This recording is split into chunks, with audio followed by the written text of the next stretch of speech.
minnu ka jana an ka jija dɔrɔn ladonko ɲuman ka kɛ anw ta la ye dɔgɔkunu anw kun bi kɛnɛ la kɛnɛ belebele min bi tali kɛ awɔ i k'a dɔn an yɛrɛ jɛɲɔgɔn an'an balimakɛ Adama Ture Baba Adama i k'a dɔn ale ka musokɔrɔba n'o y'an ka musokɔrɔba ye Ala ye a ka kalifa minɛ a la ji dɔgɔyara o siratigɛ la anw kun bɛ yen kunun an talen kunun siga tɛ min na an ye fɛn ye an ye fɛn mɛn min bɛ an wasa min b'an bɔ an bɛ se k'a fɔ min na ko alihamudulilayi tare an bɛ se k'a fɔ awɔ i k'a dɔn Baba Adama duwawuden barikaden musokɔrɔba in n dɔgɔ bɛɛ ko k'a ka ɲi alimami sigida mɔgɔ terilakaw yɔrɔjanmɔgɔ ani yɔrɔsurumɔgɔ o tɛmɛnen kɔ radio Nura FM awɔ i k'a dɔn a baarakɛlaw donc Ala u bɔra u caman kun bɛ kɛnɛ kan radio Nura FM a auditeurs ani auditrices u bɔra u caman kun bɛ kɛnɛ kan an b'a ɲini Ala fɛ Ala k'a bɛɛ lajɛlen sara an Ala k'a ɲɛrɛ ɲɛ an t'a don kɔnɔ musokɔrɔba ɲuman an y'a bila dayɔrɔ la an b'a ɲini Ala fɛ Ala ka hinɛ la k'a dɔn Ala ka dayɔrɔ in nɛɛma Ala ka kaburu fɛrɛ a ye o kumana sa kunnafoni min ye awɔ i k'a dɔn ale y'an dongo ye dɔgɔ min ye kunnafoni ale ka ca kosɛbɛ Baba Adama yɛrɛ an b'a fo Ture k'a fɔ an ɲɛna k'a Ture kunnafoni camanba den o bɛ an bolo mana sisan sa maaw sigin bɛ k'an kɔnɔ an bɛna don kunnafoni kɔnɔ nin ye tiɲɛ ye min ye pipapo ko i k'a dɔn k'a fɔ Y Dunbiya ale de kuma bɛ a kuma na sɛbɛn kɔnɔ sɛbɛn min n'an ko a ma ko indicateur di renouveau kosɛbɛ furulansi a pari la furulansi parili o de y'a tɔgɔ ye ni muso in awɔ i k'a dɔn minisiri don min ɲɛsinen bɛ awɔ i k'a dɔn nanzaraw ka armée kosɛbɛ min ɲɛsinen bɛ o ma furulansi parili ministre française des armées i k'a dɔn k'a fɔ k'a kɔni ye kuma fɔ kuma min bɛ yen ni an bɛɛ kan k'o to hakili la a ko la France ne quittera pas le Mali Faransi a ti bɔ Mali kɔnɔ fiyewu olu tɛ nɛma k'a ti yɛlɛma ala a ti jagoyi daga wuli Asimi a y'a wuli daga bana sugɛli kosɛbɛ hali bi a y'aw cɛsiri dɛ a ka taa dɛ fasodenw b'aw kɔ wa fasodenw danbɛ aw la n dɔgɔ min ye awɔ i k'a dɔn Faransi i k'a dɔn k'a fɔ fasirikɛba y'a jira k'a fɔ nin muso in ministre des armées a Faransi tɔgɔ la i k'a dɔn k'a fɔ furulansi a parili i k'a dɔn k'a fɔ ale tun bɛ anw ka jamana in kɔnɔ o de siratigɛ la min ye awɔ i k'a dɔn anw ka a y'a jira k'a fɔ ko anw ka jamana faamaw waati tɛmɛnenw na olu de ka laɲini kɔnɔna na Faransi kɔni ale y'i cɛsiri min kɔnɔna na Faransi kun da Mali kan ka n'a ka Mali dɛmɛ terrorisiw o bɛ se ka kɛlɛ cogo min a y'a fara kan a ko kuma na sa min ye Faransi ye awɔ i k'a dɔn a ti bɔ Mali kɔnɔ wa ni Ala sɔnna ma awɔ i k'a dɔn cɛsiri de bɛna dɔ bɛna fara cɛsiri kan min bɛ se k'a to lutte contre le terrorisme n'o ye terrorisiw gosili ye awɔ i k'a dɔn hali bi o bɛ se ka sinsin cogo min a ko n'i ye jateminɛ kɛ i b'a ye k'a fɔ min ye communiqué dɔ direction des relations publiques de l'armée n'o bɛ wele ko DIRPA o ye armée yɛrɛ ka kunnafoni di sira ye olu y'a jira k'a fɔ min ye minisiri ye n'o bɛ awɔ i k'a dɔn furulansi parili kofɔ donc Ala anw ka belebele dɔ y'a bisimila Mali tɔgɔ la belebele in ye jɔnni anw ka défense ani anw ka ancien combattant toi y'a dit moi y'a dit moi il a fait la guerre de Tchokosoloba o maaw dama tɛ wa o de tɛ ancien combattant ye wa i k'a dɔn k'a fɔ awa la guerre mondiale olu de b'o fɔ a ko kuma na sa colonel Sadio Kamara min ɲɛsinnen bɛ olu ka ministre so ma ale ye awɔ i k'a dɔn nin muso in a bisimila a kɛra kunun ntɛnɛn don kalo tile 20 n'o ye septembre kalo ye san 2021 a ko a kɛra awɔ i k'a dɔn anw ka salle ba in kɔnɔ n'o bɛ salle conférence ko fɔ a kɛnɛ kan anw ka général dɔ fana tun bɛ yen n'o ye chef d'état major général des armées n'a bɛ wele ko général Umaru Jarakɛ a de tun bɛ kɛnɛ kɔnɔ fasirikɛba n'o ye awɔ i k'a dɔn indicateur du renouveau maaw ye o y'a jira hali bi o ko nin kɛnɛ kan min ye awɔ i k'a dɔn n'i ye jateminɛ kɛ a yɛrɛ k'a fɔ muso in kɔni nana de ka na kuma awɔ i k'a dɔn ministre fɛ ministre min n'a bɛ awɔ i k'a dɔn Kamara ko fɔ yala an kan ka sira jumɛn taama an n'u ni ɲɔgɔn cɛ n'a ma ɲɛ k'a fɔ barika awɔ i k'a dɔn ale kan ka bɔ yalima ale kan ka taa a ko k'a tila ka hakili jigin kɛ k'a yira k'a fɔ olu ka dugu wulikajɔ ni cɛsiri ani dɛmɛ n'u ti fila ye ni Ala sɔnna ma k'olu bɛ dɔ kɛ ka ɲɛsin anw ka Maliba ma min bɛ se ka to terrorisiw awɔ i k'a dɔn olu bɛ se ka kɛlɛ cogo min an bɛ se k'olu buruja cogo min fasirikɛba a ko nin ko bɛɛ banni waati min muso in bɔra awɔ i k'a dɔn Sadio Kamara fɛ parili furulansi parili a ko a y'a jira k'a fɔ ale ka nin wulikajɔ in bɛ ɲɛsin min ma dɔwɛrɛ tɛ koyi jɛɲɔgɔnya min bɛ yen n'o bɛ awɔ i k'a dɔn Faransi ani Mali ni ɲɔgɔn cɛ o jɛɲɔgɔnya ka se k'o sinsin hali bi ka se ka fifalan ta k'a fifa n'o ma ɲɛ ka ventilateur kɛ k'a fifa yɛlɛma ka clim don a kɔrɔ min bɛ se k'a to hali bi a jɛɲɔgɔnya in a bɛ barika sɔrɔ cogo min ɲɛta bɛ se ka sabati cogo min a k'o bɔlen kɔ nin y'a san 8 ye Faransi awɔ i k'a dɔn anw ka ɲɛmaaw ka ɲini kɔnɔna na Faransi bɛ Mali kɔnɔ ka wulikajɔ kɛ ka na se ka Mali dɛmɛ terrorisme bi se ka kɛlɛ cogo min o bantayi a ko faransi a ye aweka dɔ min ta nin ye hakilinaw de don ka kila ka jamana wɛrɛw ɲini ka jɛ ka fara ɲɔgɔn kan ka se ka Mali dɛmɛ kɔsɛbɛ bɛ gɛlɛya min kɔnɔ Mali ka se ka bɔ o kɔnɔ France parler a ko ni ye jateminɛ kɛ ale kɔni bɛ min fɔ maa minnu bɛ n'u bɛ barika aweka dɔ a nɔfɛ k'a lagosi k'a lajaba k'a buruja k'a tɔɔrɔ a ko i k'a dɔn k'a fɔ k'u k'a dɔn la France ne quittera pas le Mali France tu Moria Boulet Hachimi Ozo nege aya Hachimi ala do da ndoko parce que ba akoni ati jagoyi akara me nere ni Brazil ni wati ba ko kare ne bulu yele ko di o yele ko dandu ko la France ne quittera pas le Mali olu hakila ko ibeka nunde do ibe minu papa o te ko nunu ye ça c'est Vladimir Poutine à la malienne abana voilà olu de nunu de olu de min vie Allah ni ala cha unya bile na unya bulala mani nunu ta ajere anna jake fima ni ya me karsa be kashila hali bi nya da la abana jibi ka boanya na nya bi nya la anya ti ako kuma na minya awai ka do franzi hali bi ko abe wuli ka joni chesuru dike min bi se ka to awai ka do terrorisme o bi kele awai ka do ka bo jamana ko na tugumi ako ni Allah je ministre min be na be armée française ministre ko fo la jira ka fo ko wati do kuma sira anga laje feren dabali minum be do kumbi korole anga je ka hakili je ka bo ke ka nyeshi o ma min bi se ka to halibi anga tege ni nyugo bi se ka sinzi ko to min ya awai kado anga surasu halibi awai kado lu fana ka wuli ka jo o bi se ka sabati chugumi o bi se ka sinzi chugo asiri ke ba ako to meningo aya jira ka fo amedoni mina ko bi se ka tala fo ka se ka wuli ka jo ke ka famo ka dana sabati u yere fanve ka dana sinzi u yere fanve dana min bi sabati awai kado u fanfo bi nyeshi uni awai kado nazara awai kado baraka chugo ado kewali uma fasiri ke ba ako aweka do ko akodi ajira ka foko no kiton pas le Mali yebu ti bom Mali kono ako ni makai ye fenya mimbe furulasi parli ase ba ko parli aweka do mimbe o dasenga aliwati ako boling awnga bilibili no ministre de la défense ancien combattant min ye colonel aweka do Sadio Kamara Sadio ajira ka fo nimbe kaziri mindani abika dongli mindani dongli ngangadi gawlu ya beme awlu ko ni bia ulu klofara dal ledo ko so be ka me wa madame ne bide kabiri le 24 mai foka na se bila nunu beka kuma ivo obeka dongli nunda nga uluko ni be minga Mali be tablo minga ani sede o ka rapport yo minui amba sebe ulula kasika baraka akachuko mana nga ay hakila jigin ka fo ka nyeshi nanzara ko musoyima aya jira la ka fo Mali awai kado ambe doni mine ko bi aw ngal lakana bi se ka sabati chugomi o ti dore koy Malien do ye minyini o de bi ke ka aw ngal lakana sabati Malien do be mago be mina o ya awai kado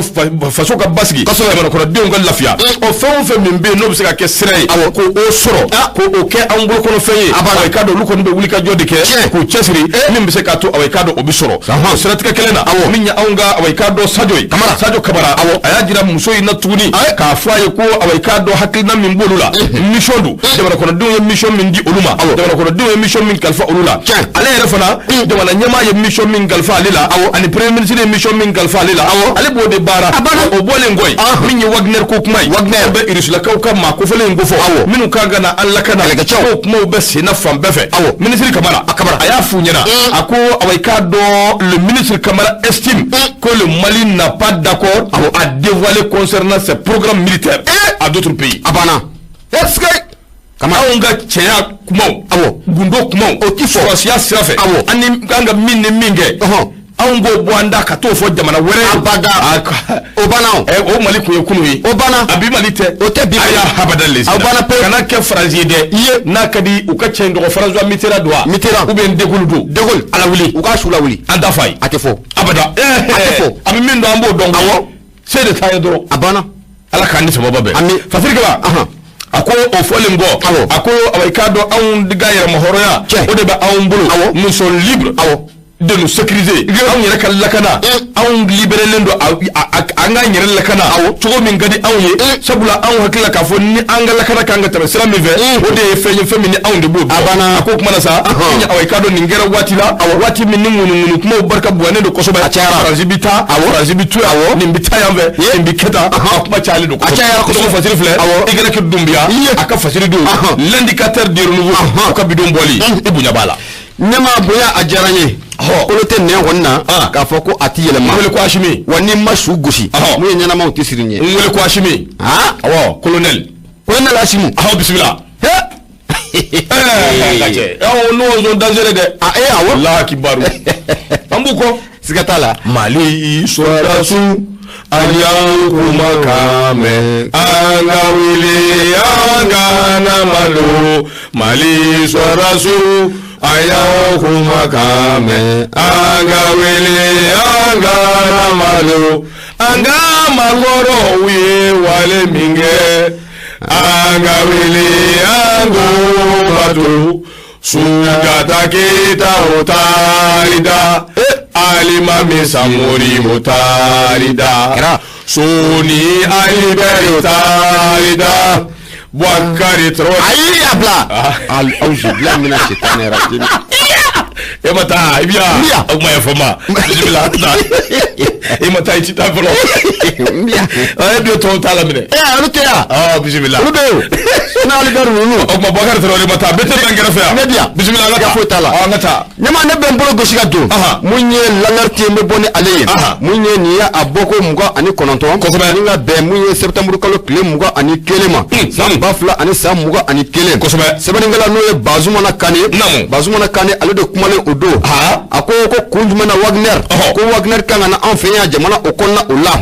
bazumana kane ako niya jitemena ka laje tabini sam bafla ani santa ani fla no be 2012 ko fo anwa jamana en ko galia ko ni ko asurutula ankan wati munna galia asurutula ankan munye français ko kelekece ko usurutula anfeya wallahi ansuka kelekece mun ba anfeya bi niya jitemena ka laje abiti jo fo kelekece baduru ana kunwanfe ulla o bolen ko fe munye minishima mawbia munye lalmawi na be cheja nunu ko fo oluka kelekece mun fana biya ko akuntala ko abiti jo ke bakele ani keme duru nunu bala dele na jamana ina wala sa munye Mali absega sege Mali do ma ka an wala kana an bamanci mun karlu nyana absega genga bo on do la tuko munam fatroba ka fola na manya ka fo koko o kera o tuko ya ko ni ula munye jakulu ni na be barkan ko fo minisuma ta fara ni lalma ka an na kunte dore ko munye jamana an besega kisi tuko munam bamancu o toro o de mam abana ga fatroba ka fola akoko munye korofo mumbu udakono ka fo ko olu ko nana ni nga ke force d'interposition ni munye dugudew ani terroriste nuancela la ni sara o camp kuma bana be na ka fola ko ni ya jitemna ka laje ko bla wati kala na osras la kanu na be barkani minisma lalmaw dalen ko ni mes no la ko hotel VIP nu ko na la bangana ko na la wallahi wati kala ni la ni terroriste ye ko ni nu do ma faruka ko foyde babbo ala wallahi kalai ko adamina mu jamana koran fe fanfe wallahi na tamanche fe wa me domina na fo bi ani jamana klebian fa ko ni bela jele migi ita soro akonna ulam kabako fatika ba fola akoko akil jigina angata ogo sagu nantra ogo sagu ibe na ka fo munye bamanchu ye ni akil bala uye suruzuli munke akala sababu ye munye population civile ma keme nyana uye olu fatu wallahi fatika ba fola albi munye bazuma na kane ni bora ogo sagu le metrif kelendro ngumbe nanga mako welengara munye bamanchu ku trasurutu yemfene la aga odgu kono dembala jele ka c'est tout c'est fini ako namboy hobay bi malido antenne ngoko antinya kolongo ni aklibala ni dadi suye na bamanchu ko fo tout plata kolongo ado ye mamu faga abitijo ma keme ani kola fatika baga fola albi malido nte ina ngo abada ako munye masikalo kleta ani wolon vla am bakele ani sa 2019 okonna ulam munye anwa ka militaire mbe jura ebina ka fo ko bamanchu ku trasurutu ye aka sababu anwa lagana baw na be surasu ko fo o ma muganu woro ni ko lu bela dile ko o daji ma tan wolon vla o banana atriba ka fola akoko ali bi o sangena o konna ulam munye jouer kalo kle konatom na ablatana simbala dile ngada sangele konna la ko dugumo be nanga mako sobanda bamanchu ku trasurutu ye mamu fana farai e ka meri munye ma keme ani kola atriba ka bazuma na kali akoko nunu bela dile ni fara nyanga jamana fama olu ya aklina munta ni wati labanu na ma ya ka fo ko fagali ko ni ko atiga jo dole biga fara aka ko ko ni aklina ta kaida ka fo ko mu irisu ko kalega chambe nanga mako Wagner ya ko sika fo tala Wagner ko abe surutu jamana ko na ulam aywa atiga ba mu bazuma na kale ale ko wala diɲɛ don o don da malidenw maa bɛ su compter la an bɛ su compter la subhanallah san 8 wa i ka ko bɛ taa dɛ n'o san 9 o ɲɔgɔnna i ka ko bɛ taa dɛ parce que i t'a ye tiɲɛ fɛn dɔw bɛ yen i b'i pan olu kunna di moriya su ko kuma in to yen an k'an pan kunna bisimila Fatiri min Bazumana Kane o de ye ko jan ye ko an ka jamana premier ministre n'o bɛ docteur Sogɛl Kokala Mayiga ko fɔ kosɛbɛ a yɛrɛ bɔra nin waati laban ninnu na ka kɔrɔfɔ dɔ kɔni ko o lase a y'a yira k'a fɔ ko minnu ye kɛlɛkɛcɛ minnu bɛ anw fɛ yan jamana wɛrɛ kɛlɛkɛcɛ minnu bɛ anw fɛ yan o nakun tun ye ko belebele 3 kosɛbɛ nakun fɔlɔ o de ye mun ye terroriste ye n'a bɛ diinɛ marifatigi ninnu ko fɔ u daga bɛ se ka bɔ anw dala cogo min na a fɔ fila a ko a filanan fɛɛrɛ ni dabali bɛ se ka kɛ cogo min na anw ka jamana a bɛɛ lajɛlen bɛ se ka don anw kama wɛrɛ cogo min na ka taa gosi Kidal maliden bɛ se ka munu i lafiya o kɔnɔna la cogo min na a ko a filanan ko a kun ye o ye mun ye Sogɛl a ko a sabanan kun ye fɛn jumɛn de ye mun ye kɛlɛkɛcɛ minnu bɛ yan n'a bɛ Nations Unies maaw ko fɔ u bɛ résolution minnu ta résolution ninnu bɛ se ka kɛ ba ye cogo min na ko mun ye kɛlɛkɛcɛ ninnu ko u nakun kun ye nin ye Sogɛl Mayiga Kokola a ko k'a daminɛ don in na fo ka n'a bila bi la ni dɔ ma fara gɛlɛya kan foyi ma bɔ a la an ka jamana ko an ka jamana o tɛ an yɛrɛ ta ye bilen Nations Unies n'a fɔra aw ba anw fɛ yan a bɛ nin kana san 9 ani kɔbɔ mun ye ta tɛ mɛnɛ sisi tɛ bɔ sanga ni waati bɛɛ lajɛlen na mun ye malidenw kɔni o min de bɛ suru kun mun ye premier ministre a y'a yira o kɔnɔna la a ko waati tɛmɛnen na ala ma mɛn ko min ye ministre ma ye u tun bɛ fɛ ka fɛɛrɛ dabali kɛ ka dɔ fara maa wɛrɛ bila ka na mun ye ministre ma o tɔgɔ la Sogɛl ko a ko olu ye tabali kɔni k'a gosi k'a yira k'a fɔ k'o ye fɛn ye fɛn minnu tɛna jɛn n'a ye bi u tɛna jɛn n'a ye sini n'a ma ye k'a fɔ aw bɛ kɛlɛkɛcɛw kɔni bila ka na jamana kɔnɔ u nakun ko o de ka fɔ olu ɲɛna an ka sigi an ka kuma u bɛna baara min kɛ ko o ka fɔ Fatireba ka fɔ hali bi a ko mun ye nin société min bɛ fɔla ne ta n'a bɛ Wagner ko fɔ Wagner a cunna don min na Syrie ko mun ye nansaraw u b'o kalama koyi kosɛbɛ o bɔlen kɔfɛ mun ye Centrafrique a ye cunni min fana kɛ yen nansaraw ko u bɛ nin bɛɛ lajɛlen kalama Bazumana Kane a ko n'i ye ko in jateminɛ k'a lajɛ an bɛ don min na ko bi mun ye Barkani ye mun ye san o san miliyari ba fila mun ye Barkani san o san miliyari ba fila Barkani ko o de bɛ an fɛ yan kosɛbɛ o bɔlen kɔfɛ a ko nin société min bɛ fɔlɔ nin n'a bɛ Wagner o ko fɔ miliyari 72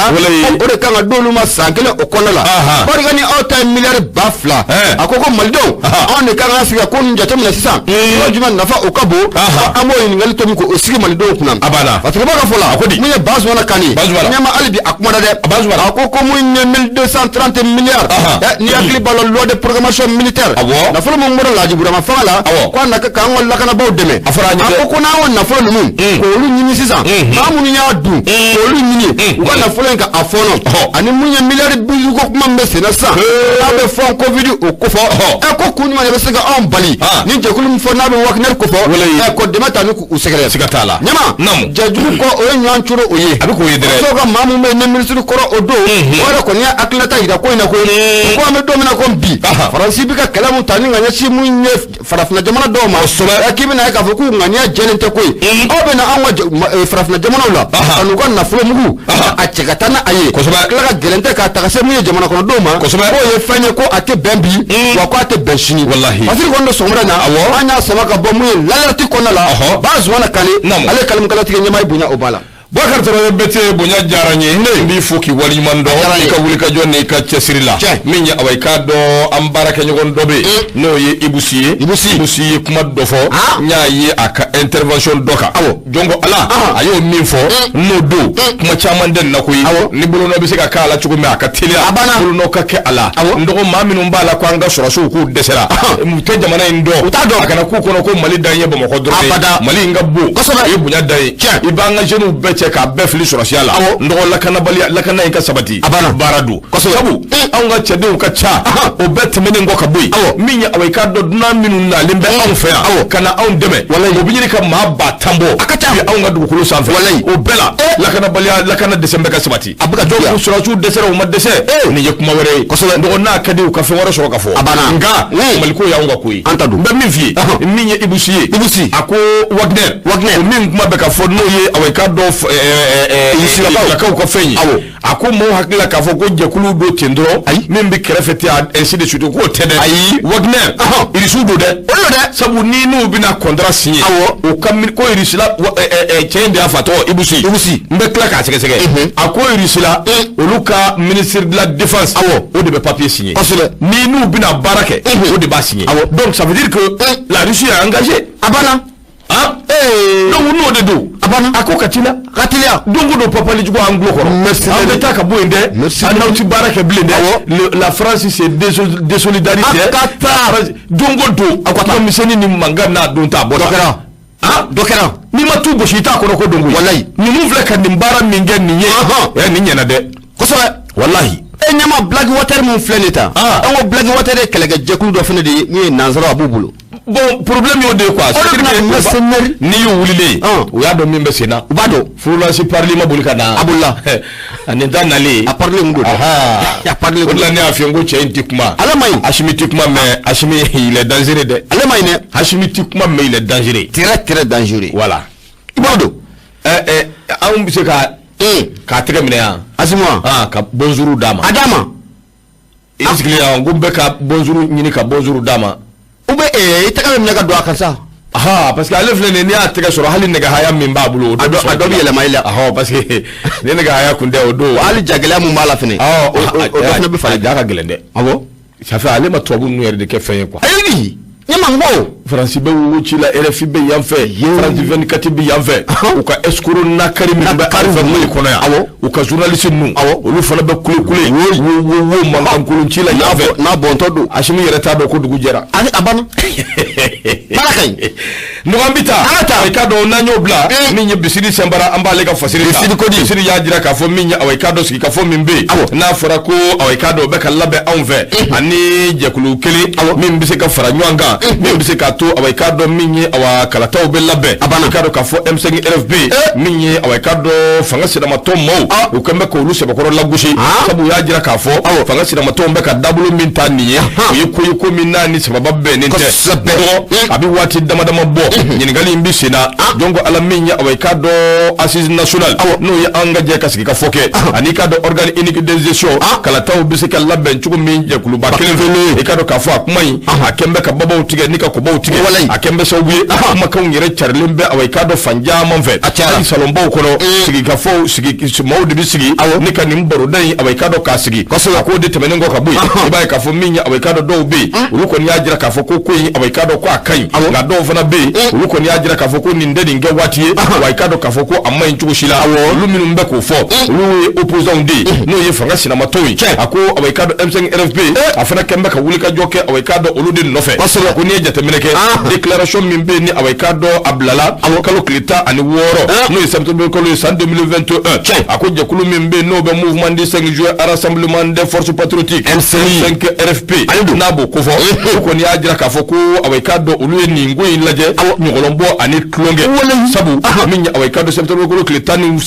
san 2021 jɛkulu dɔ bɛ yen n'a bɛ wele ko cadre d'échange des partis et regroupement des partis politiques ninnu ka wulikajɔ u ye min fɔ ko pour une transition réussie au Mali yalisa transition bɛ se ka ɲɛ cogo min a bɛ se ka sira sɔrɔ cogo min a k'olu y'a ye nin jɛkulu in M5 RFP côté k'olu y'a ye k'a fɔ nin jɛkulu in ko awɔ i k'a dɔn u bɛ ka wulikajɔ sugu bɛɛ kɛ kalata minnu bɛ yen n'olu kan ka labɛn kalo tile 27 ko k'a fɔ k'o ka bɔ a dɔgɔkɔrɔ k'u bɛ ka mankan co la min ye awɔ i k'a dɔn organe unique de gestion k'u bɛ ka mankan co la o tɛmɛnen kɔ ka bɔ yen min ye awɔ i k'a dɔn sigi ka fɔ k'u bɛ ka o fana kuma don yɔrɔ a n'a bɔ yɔrɔ caya a ko ninnu ka wulikajɔ yɛrɛ kɔni a bɛ taabolo min kan k'a bɛ maa kamana gan jɔnni bɛ se ka wuli k'a fɔ k'i bɛ URD ani M5 RFP k'i b'u kunkari ɲɔgɔn na ni fasoden juguya tɛ fasoden juguya in yɛrɛ kɔnɔ maa dɔw bɛ premier ministre n'a ka président olu kɛn bɛ ka wulikajɔ kɛ f'u k'olu kɔ don ɲɔgɔn na jagoya ni finna i ka cɛ b'o la o jɔn dɛgɛ su 3 kɛ n ka cɛ tɛ a yɛrɛ tun na o dɛgɛ su 3 n ka cɛ tɛ n y'a mɛn ko Hachimi ye kangari gɛlɛn da ye o de don dɛ ne kangari gɛlɛn ma da dɛgɛ su 3 ye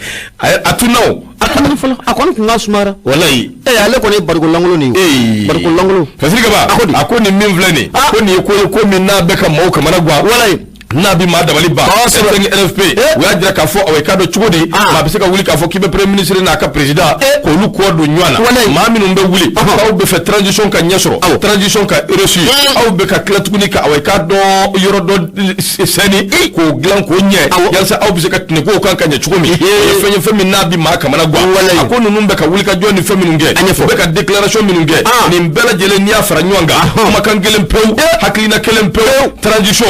o kana se ka nyesoro yo ka dugukolo melege atrike ba ko akodo de ya to M5 RFP ko se ko dimina dimi mi mflene awai ka do o ma dugukoi jo ya da keneka ako M5 RFP be ka wuli ka joke ka faso don wele malien dembe ni yoro beki hakli jigi amma nyina de ni ma ko fle minum mflene minum bika awai ka do ni popa poke ni be mangangulu chila anya dota bota ndo nunde kera sawbuye ile faso don tege tonomi ubinyini ka anva ni engrais fertilité o kera maliko na abadugo mashila o temenengo ka boy minya awai ka do na fulu mugu min taraka di ko ka équipement militaire no so ka bino ko sa on so maji me doni mele ko bi koso avion do sana avion no halishini ado mayi abadi o temenengo do be awai ka do lubu disiga fofon disiga ulu de sera ka wuli ndo ko nangwamba befo adigla labbi ko o kuma nganje sere an ngajja ka angunda ma do o bi ke sawbuye jamana imbi nyata min no fe awai ka do bi sababa bana dirgeba ako M5 RFP ako ni dabali banen wala sabu num be ka wuli ka jominge le bolo num be ka fere ni dabali fenfenge o bela jelen de bi dabo minya awai ka do ko nyere kana nye chugo shila o kuma na bi welela o ka hakli nawdi ka mbir nawdi mem se ka to abinya soro abada o to kede ay korofo jugu ni awai ka do la gushi jugu chenwela o de la sanga ani wati siri sembara ako awai ka do sebende ngono bi ako ni alaje e bay ka fo fem be jeledu suwel ka piage kono no ya awai ka do kunglena anaka hakli nay plan d'action gouvernemental aledo fasiri keba ako de stratégie la ni laje e bay ka fo ni man ngo ni chale do ko sabu jamana yi mago be mina o ten ni jamana yi mago be nyetala jamana yi mago be bunya ani karamala jamana yi mago be awai ka do basigila note ni ndo yera wulile do bi ku kembe bafo ko jigaji bonen jakba tunga note ambassadeur u fe kata mali la gushi kata mali tokoche ba soro be jamana koka kata mali la gushi kata mali tokoche ni mbe jugu ya fi fasiri keba ako kuma na bi M5 RFP wulile do sabu ya jira ka fo nunga ni kewale ati bembi ati beshini o kuma ala kan ni sababa be fasiri fle bisiri sembara ka fasiri do ko bidon boli ibunya ba nyama ya foto mna me bisiri sembara ame fuli taninka asegere e ka do de biya faso de njulu ko ni ku sigina ka fo ku bela jele me daji kuyi sikatala ko be daji de aya sikatena fo itala sika fo itena ma wale be bismillah kino ko ni bela jamana njugala sikatala ko ni abli kuna femi ko de aywa ala kan ni sababa be arajo nura fmi bi ko lonto ani nani tomi mururu duru bismillah ambela semike ka bojela ko ji ko mani wore ka ti chaw ni 76 33 43 03 abana nyama nebe indicateur du renouveau ne ba leta ti chaw indicateur ko di mamu ko lo akono ode akoko munye dogotoro Umar Margo ko ani surasla kaw awo abafu akoko na famu ayafo sikatala ndo adamo magasa kulobila Colombie international aga fuli bayi kosobe nyama munye dogotoro Umar Margo na be kolonye ba ko kani cheba o kofo ko ame domina ko bi ani surasla kaw furu ko ama sagabu uni nyanchewa sege wara yere ka kuma tunne do sade awo Umar Margo tunne do doni fasile ba fola bismillah munye Umar Margo ani surasla kanu mu kunju bane kara sobe ni ka furin ko ni ka asa ni galgele ode ale ayira ka fo kabi wati munna fanga ko ni ko adafula no be la jibura ma fanga akofo o wati kibe na ka fo Umar Margo munye ko ne ba ko ni chebele bele akoni kuma surasla ka no fede la munye septembre ko kleta ani nani temene ibe na ka fo na foni ko ni o jensera ayira ka fo ko Umar Margo ko ani surasla kanu mu ko sika fo tala ko furu ko abor uni nyanchila awla fataba ka fola akoni dunya jitemna ka laje munye Umar Margo ani madok muga keleke nyanfe ango mamu ma ben le cerveau sikatala ya jemna kala je ale sente maye bi wa ale ka demeni deme o buga takasura kan nu sigere wa ben le cerveau akina dorata ala ko mu risla ko keleke choku bese kan chu an fena to muna parce que ma ka fala mi ode indicateur du renouveau au konna ola akoko munye Omar Margo aka jafokata bla ben le cerveau ola ani Abubakar Sidiki Fomba o ma fla bla sente mawye ako nunu jara ka jekulu do kono sigi senga jekulu munanga ma mouvement démocratique et populaire MDP o tewa jekulu ibena ka foko anyema ya ko me dogotoro bolo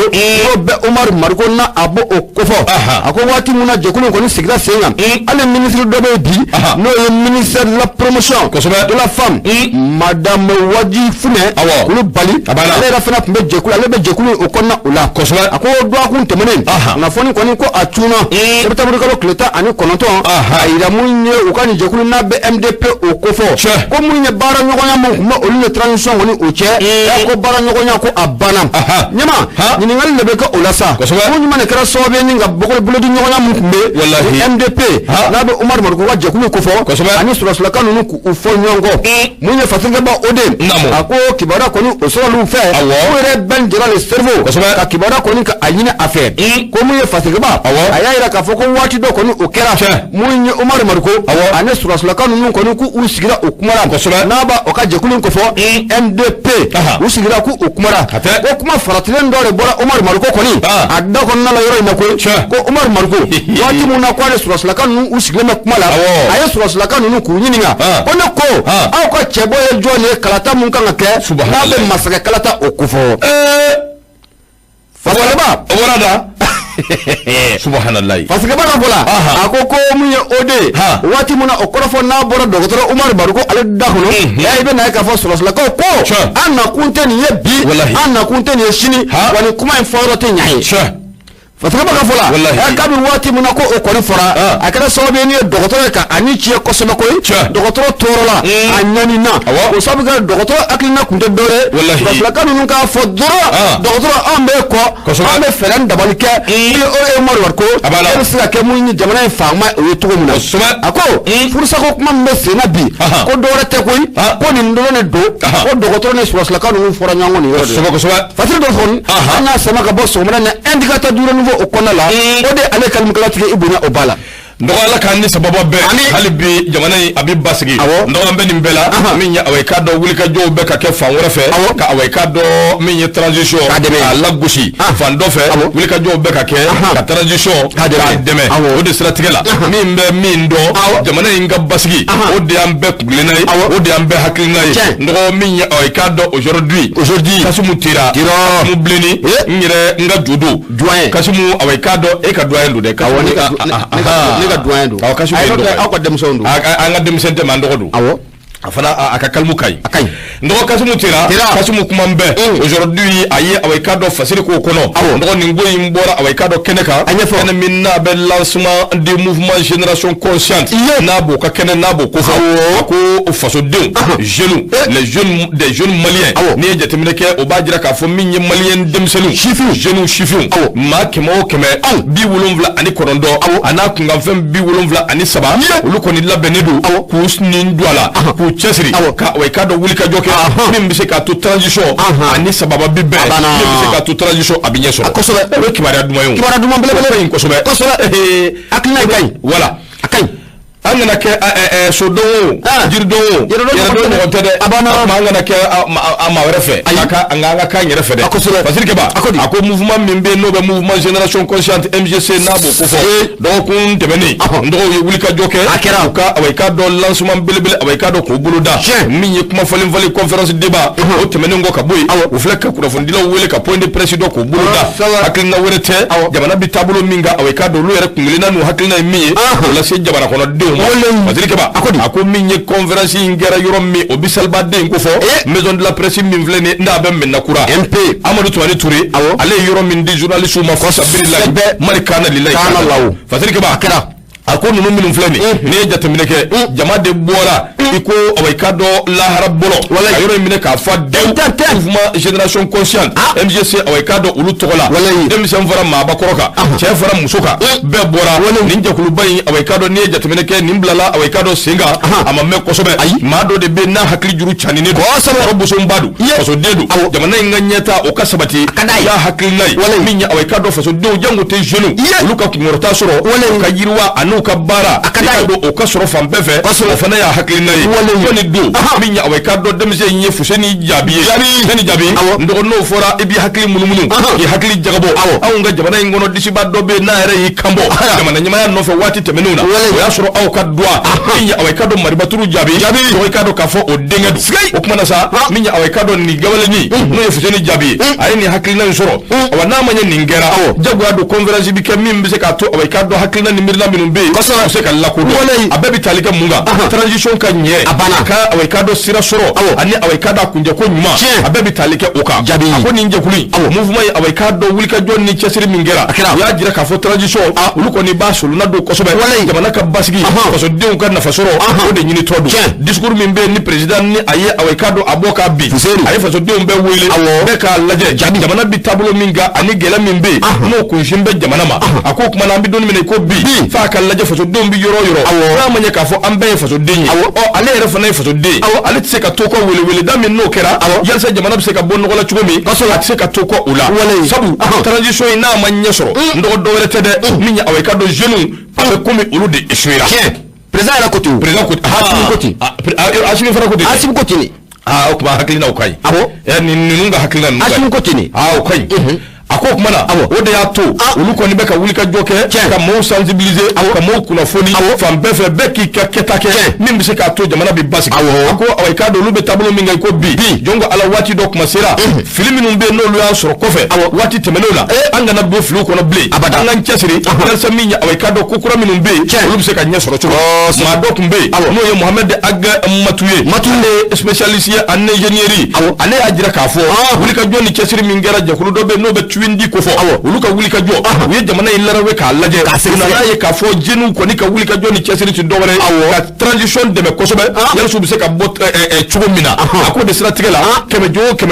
bi konondo bi wolonvla ani konondo ana kungamve lu be ko ni ajira ka fo ko mi ye transition ko ba solo na do ka jate mine kede démocratie na ani biche sam 1991 kana ambe don mine ko bi mundu ngara sababu ye ni awai ka do fanga koron nu be ka shuru ka bo awai ka do anguna ta ako transition akalla nyine muye no yaka objectif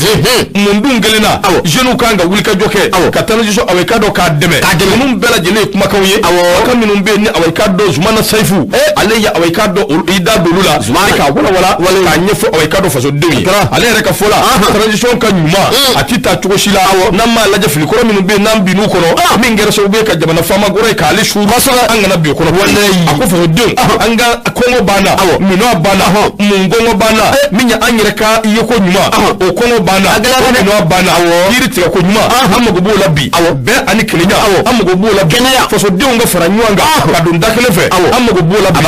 ngo faso awekado mina minumba kono alla dongo nyuma ana alla sabongo nyuma amago be awekado ni bela jele nabi wati dok masira ko asira ambisa ba demokrasi ambola wati dok masira anga laje nye manabo mana saifu kuti akok mana malikura min namba labi jagwa do ambe kan chesri yalsa malibse ka awekado nyeta soro chudi malibse ka sanayela soro chumi abana ki ka ketake yalsa jamana bise ka nje yalsa yalma bise ka dokula minya awekado kasumu tira aka fasiri minya awekado ka nyeshi ni nje kulubaima a president ere oyo fuseni jabi ka jabi kono ko kwa jabi kosobe kwa jabi awo maribaturu jabi dedu ali do de sika kutala chawo ngache ni mvemve mflene na bi jamana embasiki ko fa ambode no fe de ambode no fe na ka basiki mimbi seka minge o kekerefe abana masinya dala je abana ni bisika minge droke okay abana kosobe ala bi bedina ni benga ni adon bedonenu ala ka demeke ya rabbi bismillah nyama fasili ameta nae nayi bolo bonne be mbolo ba akarika do le confident le confident ni aleta ni fasili kala jekulu ni oluka fasili ni oye okodi ako angata BDMS okona ula na ko fora ate bangi okofawa mamu ma anyama yala bi aka jako plenty koni ko oduna akama na be de la glycémie okofo gendarmerie da abana munye confident maaw u ka fatiri kila jɛkulu y'a yira k'a fɔ ko kibaruya kɔni ko o sɔrɔla k'a yira k'a fɔ ko banque min bɛ n'an ka banque pour le développement du Mali BDMS o tɛ ale wa ko mun ye mankan mun bɛ a ɲɛma a jara to ka duwawu bi yan ka bɔ Guazu tante a jara to wa a banna a ka duwawu in ka di kosɛbɛ ɲama salamu alaikum longue vie à vous merci o de ka ɲi kosɛbɛ ko Ala k'an yɛrɛ ni vie bɛ fɛn o fɛn min na an b'o la awa siga t'a la dɛ Ala k'an to ɲɔgɔn ye mun ye bɛ Guazu ka bɛɛ fo a jara to tɔgɔ la tanti VIP a tulo b'an na fo Guazu ale de don voilà Maliyaso tulo b'an na Maliyaso Côte d'Ivoire tɛ de ale bɛ an fana ma k'a tulo b'i la sa o k'a so Mamadu Umaru Ba fana bɛ Côte d'Ivoire ale bɛ Lasana Fofana bɛ Paris ale bɛ voilà kuma ka ɲi nin bɛɛ tulo b'an na kosɛbɛ ɲama a ko mun ye BDMS o kɔnɔna o la a ko kun jumɛn de kɛra sababu ye min ye BDMS a ɲɛmaaba sa n'o bɛ sherifikɛ kɔfɛ Ayidara ko plainte kɔni ko o donna a kama muso dɔ kɔni o fɛ kosɛbɛ fasigaba ka fɔ la a ko maa minnu bɛ k'a fɔ k'u tɛ nin baara in kɔrɔfɔ in kɔni ka a dɔn kosɛbɛ fɛn jumɛn de tɛmɛna mun ye BDMS a ɲɛmaaba n'o bɛ Birahima Ayidara a kofɔ ani ni musolaka in n'o bɛ Madamu Kane Jɛnɛba Sall na a b'o kofɔ ni dun ye Madamu Kane Jɛnɛba Sall n'i y'ale jateminɛ k'a lajɛ mun ye BDMS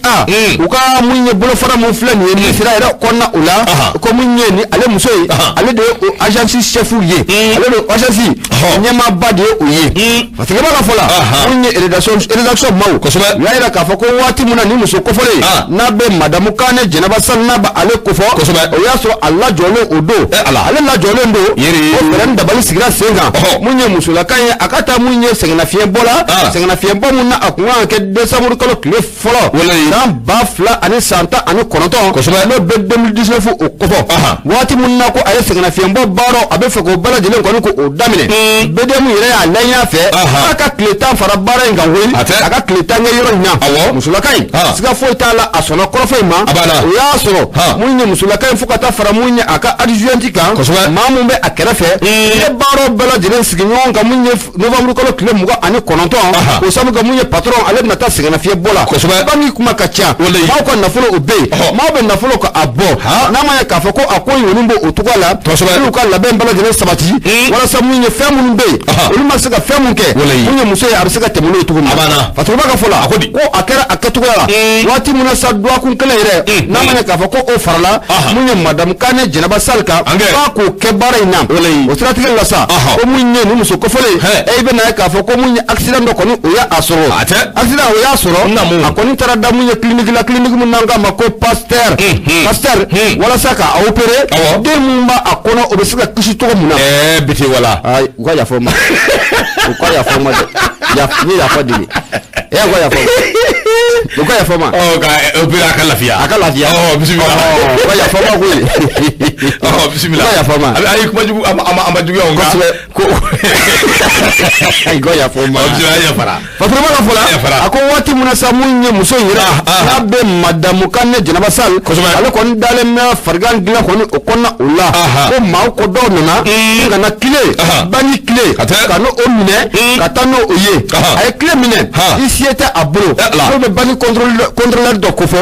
ale ye tile minɛ muso o la ɲaman donna maa ta maa mun ma don ale ka kusa ni ye waati min na ko a taara sɛgɛsɛgɛliw nana ye k'a fɔ ko mun ye $40,000 ko o tununa muso dalen bɛ farigan dilan na a ye tora tile minɛ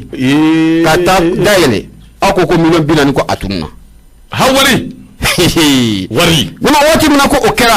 a tugutugu na a baribari kɔni ko o cayara mun ye banque mɔgɔw ba syndicat jɛkulu min n'a bɛ sina bɛɛ fo o kɔfɔ u kɔni y'a yira k'a fɔ u bɛna dɛmɛ ta ka ɲɛsin ni musolaka in kɔni ko o ma ko fɔ musolaka in mun ye jalaki min binnen filɛ a kan ye $40,000 o tununa maa mun taara tile minɛ ka muso to labitani a ko o ko o bɛ cogo di ko min ye BDM ye a ɲɛmaaba n'o bɛ sherifikɛ ko fɔ Birahima Ayidara ko mun ye siga foyi t'a la mun ye sina bɛɛ fo maaw ye u kɔni y'a yira k'a fɔ u bɛna dɛmɛ ni dɛmɛ ta ka musolaka in kɔni ni ka a sɛgɛ dɛ patron b'a ka fɔ la mun ye relation maaw ye olu kɔni ko an bɛ don min na comme bi ko banque maaw filɛ nin ye k'a bɛ sina bɛɛ fo o kɔfɛ u ka syndicat jɛkulu ko kuma na ko nin y'an taatɔ ye gɛlɛya wɛrɛ la wa banque maaw ka gɛlɛya wɛrɛ la wa o sabu kɛ mun ye BDMS a ɲɛmaaba n'o bɛ Ayidara ko fɔ Ayidara bannen don ka muso in ka a bila a ka hakɛ kɔnɔna o la fasiri don an kɔni y'a sama ka bɔ mun ye confident o kɔnɔna la ɲɛma i bonya o b'a la ndo minya awekado tumani konte le fana ko longue vie o kadanye ko sobe minya awekado Mamadou Touré alina ke Espagne o tumene ngo minyi big ni maga alebe awekado Centrafrique ni watina a club ana ndo kola maiga alebe Hong Kong afana ni watina a club ana mbe kola fu a wali nyumando o tumene ngo minya ajara tu Traoré angana nyina ko amba fu ka wali nyumando sanga ani wati wala FM sanfe awekado bikonondo ani nani tobi murumuru duru awekado ubela jerele o club ana ni wati ataina na ni kana soma nyo fiye ka dese e kana tin zamani njugoina na era de club jalen e era ko do fu yere sawo mu jaba indabla ndo ka kana la kanye kadawa amina ya rabbi asle amina la ka do jabi ami abo ko bana sawo kuma ya abo sigar fetala ti safne sara ti ngadi ha kosobe ti ngadi ko wala yakadi kosobe ndo ala kan ni sababa be ya awekado ni watina kuna funi alibi ambitanai ya awekado kuna funi mimbe mbabo sebe ngono sebe minnu kwa mako awekado soir de bomoko mba leta awekado kuma kembe akono ndo anake kika femine ave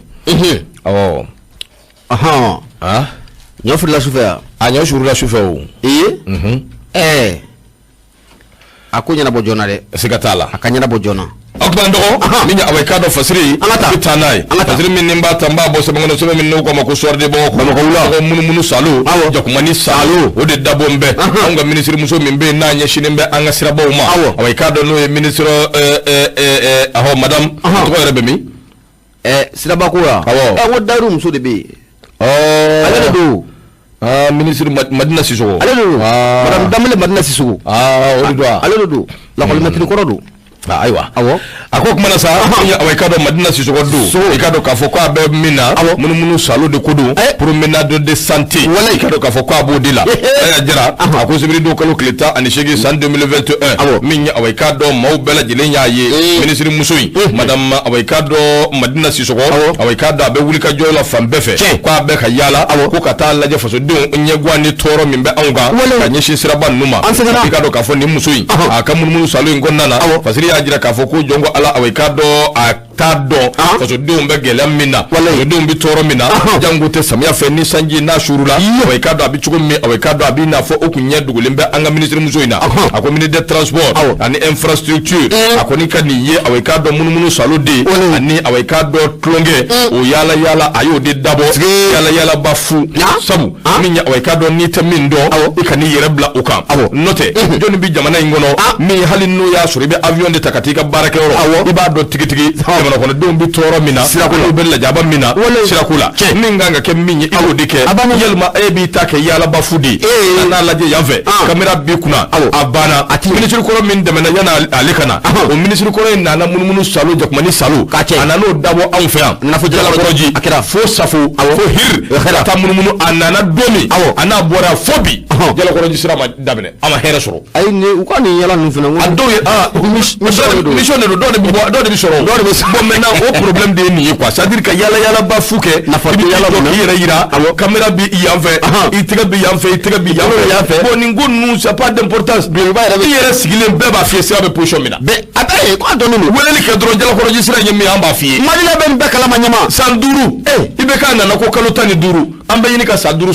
soro sira ko le entreprise mi yere bara o signé o yere ambe bolongolo ni shinembo makasoro oluta ala karay lamula soko wallahi 27 milliards. Contrat signé avec le gouvernement. On ont bouffé. Akata aussi entreprise bien benye ba entreprise ndila. Kasoro ulu noté. Wala noté de. Ou fa van vora ku kake. Ya be ku chesri ka beke. Mais ni warti diluma. Ou yere be warbu ku ga barake. Akuma ka chade. Ou barakela de bubolo. Ti ga barakela o bla chômage la. Donc be de kasara. Maintenant no o baby sena an nyebe o entreprise ndila. Ulu ka machine ba o de be an nyekora. Mais tu ga te ka duma pour ko kase ga barake. Ministre na ni munu ka yoro la wari kera chugo ministère la ulu de bado ale de kun ministère secrétaire. Voilà, donc u ka ko in lajɛ Makanfida ale min nana munumuna ale da kuma o bon n'a fɔra hali bi o sira ko bɛ sen na aw bɛ to ka munumunu vraiment c'est compliqué an bɛ dugawu kɛ ala k'an ni sababa bɛn min ye fasiri ye sɔrɔden mɔgɔw ko u ka bidon bɔli don siga foyi t'a la b'a la ɲama hali bi fasiri an bɛ taa n'a ye an y'o de fɔ kanubaw ɲɛna k'a fɔ ko radio Mura FM ye 94 tɔmi muruburu 5 an bɛ laseli kɛ ni ka bɔ Jalakɔrɔji Kuɲumani Wɛrɛda la Ticao nɛgɛjuru sira 76 33 43 03 kosɛbɛ ɲama mun nouvelle horizon ne ba ale ta Ticao sɔrɔ de Bamako ma ale ta Ticao kosɛbɛ Umar Angoiba ale de kumalen o don ɲama nin tɛ kibaruya duman ye dɛ mun ye an ka lakanaba maa 4 ɲɔgɔnna mugu pɛrɛnta mun bɛ n'an ka ma ko mini u yɛlɛla a kan a ko maa 4 kɔni ko olu bɛɛ lajɛlen kɔni ko o fatura kosɛbɛ faturaba n'o ye Umar Angoiba ye a ko nin waati laban ninnu na sira mun bɛ n'an ka ma ko RN1 RN15 RN15 i y'a jateminɛ k'a lajɛ ale kɔni ye yɔrɔ ye yɔrɔ mun na a bɛ mun ye an ka bagas a tɛmɛ Sevare o fɛ mun ye RN15 ale b'o yɔrɔ o la a ko k'a bɛ ni ka dɔgɔkun 1 ɲɔgɔnna i bɛna ye k'a fɔ ko maa mun fatura nin sira o kɔni o kan k'a bɛ t'i jɔ maa 10 ani kɔ o ɲɔgɔnna o la mun ye nin sira ye n'a bɛ RN15 o kɔfɔ a sira nin bɛ bɔ mun ye Sevare ka taa gosi fo Bangasi o kɔnɔna o la Umar Angoiba a ko mun ye septembre kalo tile 20 o tɛ kun ye wa i bɛ na ye k'a fɔ ko an ka lakanaba dɔ kɔni kun bɛ yen olu taara yɛlɛ mun ye mugu pɛrɛnta kɔni o kan mugu pɛrɛnta mun ne a kun bɛ mun ye pɔn mun bɛ yen ne o bɛ bɔ dugu bɛ paru ka taa bila mun ye Songo via la ko u yɛlɛla mugu pɛrɛnta kɔni o kan maa 4 ko olu kɔni ko o fatura kabako Fatiriba ka fɔlɔ min ye Umar Angoiba ye a ko yanni o cɛ nin kelen nin sira kelen na k'i bɛ na ye k'a fɔ ko mun ye an dɛmɛlikɛla jɛkulu dɔ bɛ n'an k'a ma ko ONG ale mun bɛ dɛmɛ ta ni ka ɲɛsin dugudenw ma u bɛ se ka bɔ mun ye fantanya o kɔnɔna o la cogo mun na a ko bingali fana ko a taara ko olu sɛgɛrɛ olu ka mobili 2 ni ko olu minɛ olu la Fatiriba ka fɔlɔ a ko nin yɔrɔ kɔfɛlen mun filɛ nin ye n'a bɛ wuru tɛ RN15 n'a b'o o kɔfɔ ni dun y'a jateminɛ k'a lajɛ waati mun na Laji Burama Fanga ale tun bɛ sen na mun ye premier ministre mun tun bɛ yen n'o bɛ Boubou Cissé n'o bɛ ale kofɔ o y'a sɔrɔ n'o donsow kɔni mun kɛlen bɛ ka mun ye check point caman sigi nin yɔrɔ ninnu na koyi walasa yɔrɔ ninnu bɛ se ka lakana cogo mun na nka Boubou ka taali la Boubou kɔni y'a jira ko donsow k'u ka nin yɔrɔ ninnu bɛɛ lajɛlen ka a ci ka a bɔgɔkolon ci donsow ka fɔ la a ko k'o de kɛra sababu ye gɛlɛya bɛ ka maaw sɔrɔ nin sira in kan bi ko dɔwɛrɛ tɛ ko o dogo ye a donni kama ɲɛma i bɛ na ye k'a fɔ ko mun ye ko an ka lakanaba dɔw kɔni ko olu taara jɔ yɔrɔ ninnu na olu kɔni ma tɛmɛ tile 1 tile 2 kan olu bɔra o yɔrɔ kelen ko o la kabako donsow kɔni ka fɔ la n'a bɛ dɛmɛ an ma sɔn ko maaw kofɔ u ko an bɛ don min na ko bi wulikajɔ ka kɛ joona nin sira kɔfɔlen n'a bɛ RN15 n'a a b'ale kofɔ sira in a bɛ tɛmɛ yɔrɔ caman o de fɛ sira in ko a bɛ tɛmɛ min ye Bagas Koro fo ka taa bila mun ye anw ye Burukina Faso o danfulancɛw kɔni o la ko Bamantu kɔni k'u bɛ yɔrɔ ninnu kɔni kɔnɔna la bi kosɛbɛ mun ye check point ye ko o cili sababu de kɛra mun ye yɔrɔ in ko a fali ko a bɛ ka caya bi parce que an y'a sɛbɛn sɔgɔmada in na ka bɔ Soir de Bamako o kɔnɔna la Umar Angoiba ale kalimulatigi dun ye o b'a la ayiwa n dɔgɔ bi dankari bi fasiriw la aw k'a dɔn k'i yɛrɛ fo k'i waliɲuman dɔn kanuba ni dɛmɛbaa bɛɛ fo anw ka arajo partenaires fɛn fɛn bɛ yen n'o bɛ ka aw k'a dɔn gafe fili fiɲɛ fɛ an b'a bɛɛ fo arajo min bɛ yen n'a bɛ arajo bawule kofɔ n'a bɛ aw k'a dɔn Buguni an ka foli b'u ye arajo Layidu an b'a baarakɛlaw fo Buguni professeur Musa Kɔnɛ ale ka wulikajɔ kɔnɔna na Siro Waraba Musa an bɛ Sama FM fo o bɛ yanfoli la min ye aw k'a dɔn Sɔgɔna an ka foli ani tannu o bɛ ka ɲɛsin a ma nin waati ko ne ko k'a daɲogo ka dɔn émission danbe kɛnɛ Bill Sumano jelikuntigi a bɛ yanfoli la an b'a fana ka foli kɛ dɔgɔ arajo min bɛ yen n'a bɛ Jitigi FM ko fɔ Kɔlɔnjɛba o fana bɛ gafe fili fiɲɛ fɛ fo Kɔlɔnjɛba min ye aw k'a dɔn Moribo Sogoba SMTD an ka foli ba ye Sita Sidibe Kɛbilakaw ka belebele an b'a fana fo ka waliɲuman dɔn arajo Epifani o bɛ Kolokani ale fana gafe a bi taa ye nkaw bɛɛ b'a sɔrɔ Sɛnori Jara an b'a fo ka waliɲuman dɔn Magan Fanɛ président Kotrad Lamini Konare n'o b'a wele ko Ivoirien Burama Kulubali ka taa se Sunkalo Jalo ma ani Ablaye Kulubali an bɛ nin bɛɛ fo a bɛɛ waliɲuman dɔn n'o bɔlen kɔ ye an bɛ foli lase arajo Dafina mɔɔw ma Fana min ye ɲɛmaaba o ye Mamadu Dunbiya ye n'i k'a dɔn promoteur n'o ye Dawuda Bagayogo ye nin bɛɛ bɛ anw lamɛn la Japon bi fo a waliɲuman dɔn n'o bɔlen kɔ ye Wa FM an bɛ taa Tomiya Wa FM awa i k'a dɔn Sirima Kulubali bɛ ale ye directeur ye min ye promoteur o ye docteur Ablaye Dambele ka taa se préfet ma n'o bɛ Seydou Traoré ko fɔ min ye caisse de retraite ɲɛma Musa Ba an b'a fo madame Mungoro Gendarme Kamati Christine Mungoro ka taa se Samba Jarama o b'a wele ko Tambu Joseph Tienu professeur an ka foli b'i ye Sikasokaw fɛ yen Koto FM o bɛ a fili fiɲɛ fɛ Koto FM an bɛ Mamadu Sidibe fo bɛɛ ko a ma ko Bajo an ka foli b'a ye Sori I Traoré an ka fana fo ka waliɲuman dɔn o tɛmɛnen kɔ radio Bajɛ FM Tukoto an ka foli b'a ma bɛɛ radio Badenya Manankɔrɔ an k'u fo min ye awɔ k'a dɔn directeur ba o ye Yakuba Mariku n dɔgɔ radio ba Bengola Senu radio Sigija 98.5 bɛɛ Kalana min ye radio FM Njɛkura an ka maa bɛɛ fo k'a bɛɛ waliɲuman dɔn Nura FM sanfɛ n'o ye an kanubaw ye lada bɛ Amérique an ka foli bɛ ka ɲɛsin ma Nura FM sanfɛ ka awɔ k'a dɔn foli lase Alima Ɲare ma Aramata an b'i fo ka f'i ye k'i Dumbiya fo yan fo Faransi k'an to la ka foli ntɔni lase awɔ k'a dɔn Musa Traoré ma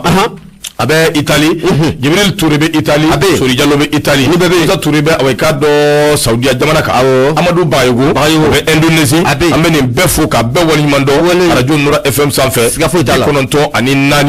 Tobi Murumuru 5 ka laseli kɛ ka bɔ ko ɲuman ni wɛrɛda la Jalakɔrɔji kosɛbɛ voilà ɲɛmaa y'a fɔ cogo min na an bɛ bɛɛ lajɛlen kɔni fo dakuruɲɛ kelen na nka mun ye foli an b'a lase nin waati na Peresigitaga dugu kɔnɔna la ni an kɔrɔkɛ bɛ Bulaye Tarawele an b'a n'a furumuso Mariamu an bɛ foli ta ni k'u sɛgɛrɛ farada sugu la sa mun ye Ablaye Mara a ka jan fo ka taa bila Mohamed Mara Sidiki Mara an bɛ foli ta ni ka ninnu bɛɛ lajɛlen sɛgɛrɛ ɲɛnamakɛ musow ka défenseur kɛ n'o ye Nuhu Koyita an bɛ foli ta ni ka a fɛnɛ sɛgɛrɛ an ka kɔɲɔmuso kulo b'an na nin waati na n'o de Aja Bakuru Tarawele Janabugu la an bɛ foli ta ni k'u bɛɛ lajɛlen k'u sɛgɛrɛ inchallah kosɛbɛ Banu Magaji Bernard Tapie an b'a fo an bɛ Basigine Keyita fo ka waliɲuman dɔn Jabini Njayi an ka foli b'i ye min ye awɔ k'a dɔn an ka foli bɛ Basigine Keyita a n'a furumuso Aïda Magaji min ye awɔ k'a dɔn Musa Sisoko Kuru Amari Ndaw an bɛ nin bɛɛ lajɛlen fo k'a bɛɛ waliɲuman dɔn Nura FM sanfɛ sini min ye awɔ k'a dɔn gafe o tɛna ɲɛ sɔrɔ sabula sini ye 22 a 22 a wulikajɔ n'a cɛsiriw o barika ka bon kosɛbɛ nka a na kɛ yanni waatiw cɛ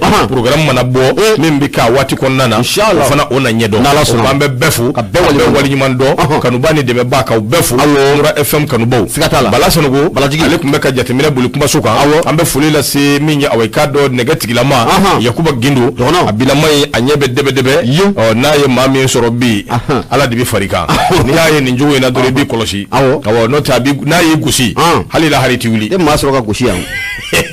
Lara ko ko tɛ maa sɔrɔ ka gosi yan Yakuba Gindo an b'a fɔ k'a waliɲuman dɔn a n'a ka denmisɛnninw Yusuf Sisoko ka taa se Jibril ma an bɛ foli lase Mohamed Fa Kulubali an b'a fana fo min ye musokɔrɔba Ɲale Mɔden Mamu Kamara k'a dɔn a mɔden bi yan Jo Bɛrɛ Birino Ngoti ka n'a fɔ ko Jo Bɛrɛ Burama Traoré ko Jo man ɲi Jo man ɲi Burama ko jumɛn o ko Burama an b'i fo k'i waliɲuman dɔn min ye awɔ k'a dɔn Boubacar Traoré Bete n dɔgɔkɛ e bi yan awɔ k'a dɔn ne tɔgɔ ye Madu n jamu ye Mayiga Gafujaman ka Madu Mayimunatu den ni Ala sɔnna jeudi don gɛnɛ kelen kan a ka ca Ala fɛ Bete ni Abu Safinɛ olu bɛ ɲɔgɔn sɔrɔ yan